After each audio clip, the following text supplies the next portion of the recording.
waxaad gudoomiyihii xisbiga kulmiye ayaa sheegtay inaad u sharaxan tahay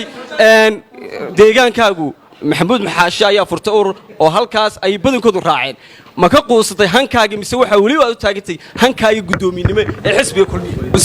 wasiir xasan gaafadhi waxa tii wasiirkii caafimaadka Somaliland Chronicle majalada la yiraahdo waxay qortay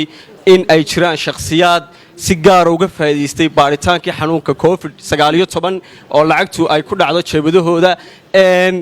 ma xaqiijin kartaa adoo ka run sheegaya halkay ku dhacdo lacagta baarista corona su'aasheeda labaad waxa jira laba shirkadood oo maqaalkaasi lagu qoray oo Bioson Diagnostic la yiraahdo iyo Modern la kala yiraahdo oo la sheegay in kooto lagu xidhay keenista qalabka COVID-19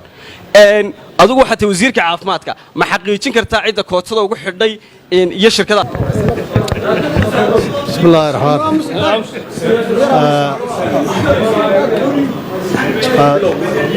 rahmaanir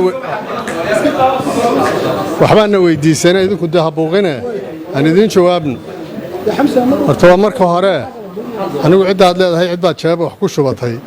garan mayno cidday tilmaameen ee jawaabka ku shubatay inaad adigu sheegto weeyaan laakiin waxaan kuu sheegaa labada shirkadooda laga hadlayo wasaaraddu iyo wasaaraduhu xaq waxay u leeyihiin wixii $5,000 ama 5 milyan oo Somaliland shilling ka hooseeya 50 milyan oo Somaliland shilling ka hooseeya inay wasaaraddu awood u leeyihiin inay iyagu saxeexaan wixii intaa ka sareeya hay'ad qaran baa loo sameeyay oo hay'adda guddida qandaraasyada ayaa loo sameeyay annagu cidna kooto uguma xidhno cidna ma siino wax intaa ka sareysa marka taa cidii aad kala wadaagayso aad weydiinayso taa adaa weydiinaya halka su'aasha kale kulmiye halkan ujeedada aanu waxa weeyaan waa arrin caafimaad marka aad doonayso si gaar ah u balanno laakiin halkan ma aha